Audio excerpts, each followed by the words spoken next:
आदि धन्वंतरे तुभ्यं शांत गंभीर तेजसे ओजसी सर्वदेवानाम आदिवेद्याय मंगलम। सभी सहृदयी जनों को सस्नेहा विवंदन। आज बात करने वाले हैं पंच दिवसात्मक दीपोत्सव पर्व के प्रथम पर्व धनत्रयोदशी धनतेरस के विषय में। यूं तो संपूर्ण कार्तिक मास ही पर्वों एवं उत्सवों से व्याप्त रहता है, जिसमें संपूर्ण मास पर्यंत स्नान, दान एवं व्रतोपवास का अतिशय महत्व है। क्योंकि शास्त्रोक्ति है, कार्तिके शकलम मासम नित्यस्नायी जितेंद्रियः जपन हविष्य भुक्षान्तः सर्व पापैः प्रमुच्यते। उसमें भी दीपमालिका दीपोत्सव पर्व का विशेष महत्व है। संप्रति दीपावली पंच दिवसीय पर्व के रूप में मनाया जाता है। कार्तिक कृष्ण पक्ष की त्रयोदशी से कार्तिक शुक्ल द्वितीया, जिसको भैया दूज भी कहा जाता है, भ्रातृ द्वितीया पर्यंत यह दीपावली पर्व में विविध पर्व एक साथ बड़े ही हर्षोल्लास के साथ संपूर्ण भारतवर्ष में मनाए जाते हैं। धनत्रयोदशी में भगवान यम के लिए दीपदान किया जाता है और नरक चतुर्दशी में नरक न प्राप्त हो इसलिए चतुर्वर्तिका युक्त दीपदान, और अमावस्या के दिन महालक्ष्मी के निमित्त दीपदान, तदनंतर कार्तिक शुक्ल प्रतिपदा के दिन राजा बलि के निमित्त भी दीपदान किया जाता है। अतएव कहा गया है, बलि राज्ये दीपदानात् सदा लक्ष्मी ही स्थिरा भवेत्, दीपेर निराजनादत्र शैषा दीपावली स्मृता। तदनंतर भ्रातृ द्वितीया भैया दूज को यमराज एवं उनके परिकरों के निमित्त दीपदान करने का विधान है। यह पर्व मात्र देव पूजन के लिए ही नहीं, अपितु हमारे गाय, बछड़ों और बैलों के पूजन के लिए भी अति प्रशस्त माना गया है। सनातन धर्मावलंबी जन कार्तिक कृष्ण त्रयोदशी से अमावस्या पर्यंत गोत्रिरात्रि व्रतानुष्ठान करते हैं, जिसमें गाय, बछड़े, बैलों का स्नान, पूजन एवं इनको विधिवत विभूषित करने का विधान बताया गया है। इन दिनों में इनको दोहन, भार, वाहन आदि के लिए वर्जित किया है। तो इसी क्रम में सबसे प्रथम पर्व कार्तिक कृष्ण त्रयोदशी को धनतेरस, धन्वंतरी जयंती के रूप में भी मनाया जाता है। कार्तिक मास की कृष्ण पक्ष की त्रयोदशी धनतेरस कहलाती है। धनतेरस धन त्रयोदशी का ही अपभ्रंश रूप है। इस दिन को पर्व के रूप में भी मनाया जाता है, क्योंकि इस दिन भगवान नारायण के 12वें अंशावतार के रूप में भगवान धन्वंतरी का प्राकट्य हुआ था। इसीलिए यह दिवस धन्वंतरी जयंती उत्सव के रूप में भी मनाया जाता है। काश्यपी संहिता के अनुसार एक समय काल द्वारा कवलित होते हुए देव दानव प्रजापति ब्रह्मा जी की शरण में गए। तब ब्रह्मा जी ने इन दोनों के लिए अमृत प्राप्ति हेतु उपदेश किया। तदनंतर पुराणों में कथा आती है, तब देव दानवों ने वासुकी नाग की रस्सी तथा मंदरांचल पर्वत को मथानी बनाकर क्षीर सागर का मंथन किया, जिससे 14 रत्नों के साथ दंड धारण करने वाले भगवान धन्वंतरी अमृत कलश लेकर के प्रकट हुए। वाल्मीकि रामायण की उक्ति है, ततो निश्चित्य मथनम योक्त्रम कृत्वा च वासुकिम मंथानम मंदरम कृत्वा ममंथुरमितौजसः अथ वर्ष सहस्रेण आयुर्वेदमयः पुमान् उदतिष्ठत सुधर्मात्मा सदंडः सकमंडलुः। समुद्र मंथन के समय भगवान धन्वंतरी का प्राकट्य माना जाता है। देव दानव द्वारा क्षीर सागर का मंथन करते समय भगवान धन्वंतरी संसार के समस्त रोगों की औषधियों को अमृत कलश में भर करके प्रकट हुए थे। महाभारत के अनुसार ततो नाना विधास्तत्र शुश्रूः सागरांभसी महाद्रुवाणाम निर्यासा बहुवश्चौषधिरसाः तेषाम् अमृत वीर्याणाम रसानाम पयसेव च अमरत्वं सुराजग्मुः कांचनस्य च निस्रवात्। धन्वंतरिस्ततो देवो वपुष्मानुदतिष्ठत श्वेतं कमंडलुं बिभ्रत् अमृतं यत्र तिष्ठति। समुद्र मंथन के आरंभ काल में विविध प्रकार की औषधियां समुद्र में डाली गई थी। उन्हीं औषधियों का संयुक्त अर्कमय अमृत रजत कलश में लेकर के आयुर्वेदमय पुरुष भगवान धन्वंतरी प्रकट हुए थे। श्रीराम बुद्धि परम पावनताम गतो भूत त्वज्जन्मनेव न तु कल्पकपादपादेः व्याधीन् महीतल भवान् परिहर्तुमासीः धन्वन्तरे तव पदे शरणं प्रपद्ये। उस दिन कार्तिक कृष्ण त्रयोदशी थी, इसीलिए उक्त तिथि में संपूर्ण भारत में तथा अन्य देशों में जहां हिंदुओं का निवास है वहां भगवान धन्वंतरी की जयंती पर्व महोत्सव के रूप में मनाई जाती है। समुद्र मंथन के दौरान जब धन्वंतरी हाथ में अमृत कलश लेकर बाहर आए थे तो उन्होंने भगवान विष्णु से पूछा था कि उनका इस लोक में क्या काम और क्या स्थान है। इस पर भगवान विष्णु ने बताया, अभी उन्हें धन्वंतरी प्रथम के नाम से जाना जाएगा।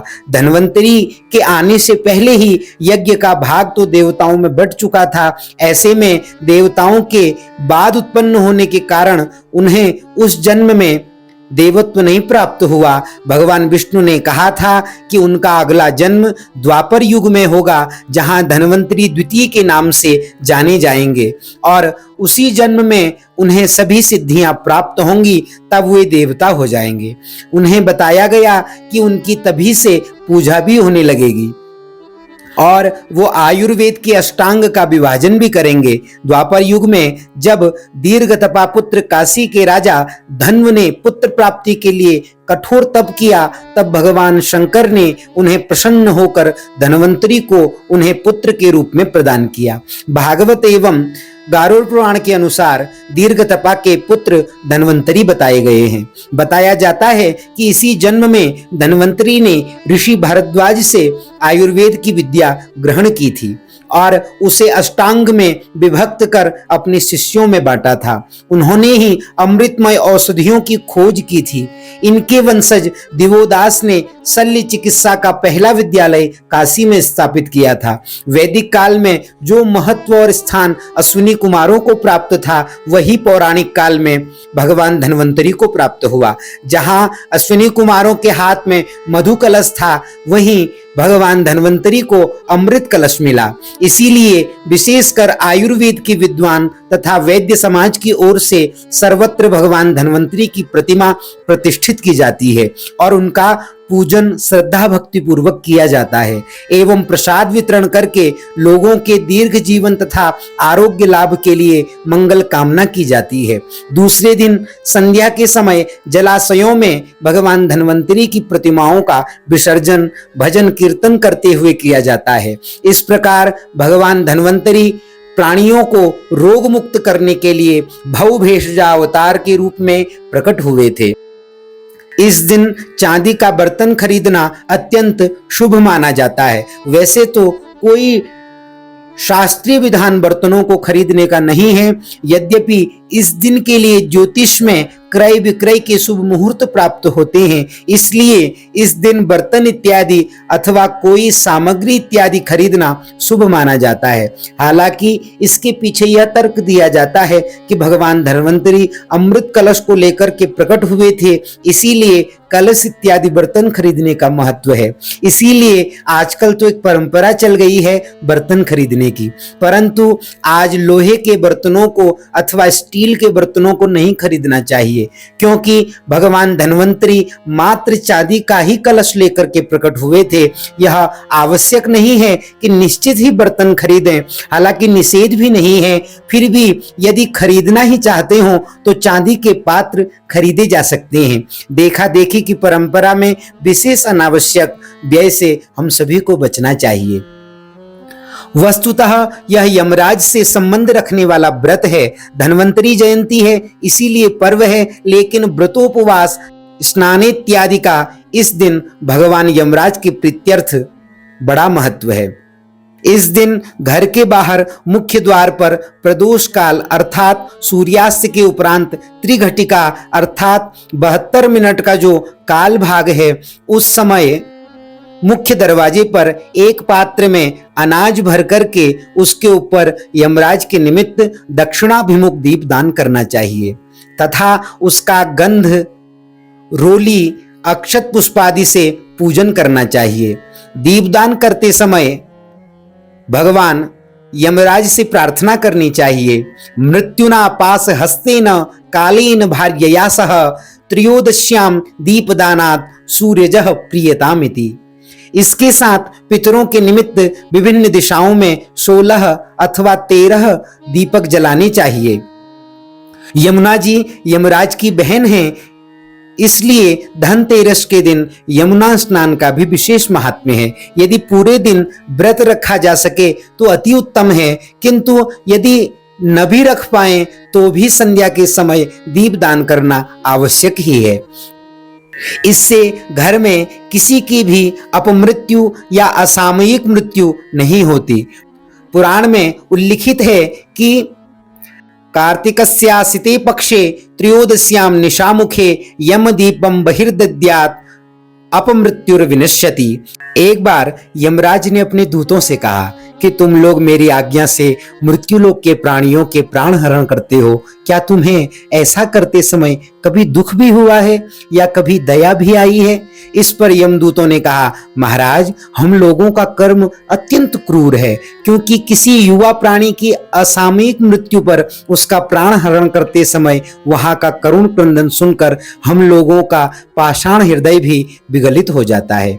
एक बार हम लोगों को एक राजकुमार के प्राण उसके विवाह के चौथे दिन हरण करने पड़े। उस समय वहां का करुण क्रंदन, चीत्कार और हाहाकार देख सुन करके हमें अपने कृत्य से अत्यंत घृणा हो गई। उस वैवाहिक मंगलमय उत्सव के बीच हम लोगों का यह कृत्य अत्यंत घृणित था।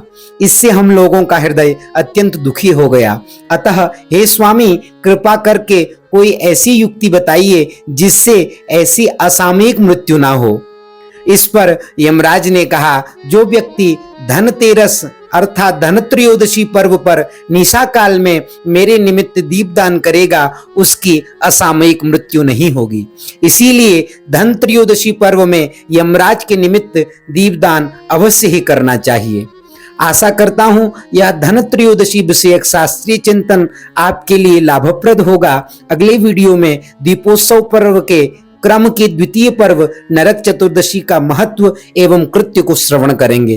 तब तक के लिए बने रहें हमारे YouTube चैनल विवेक चिंतन के साथ। हरे कृष्णा, धन्यवाद।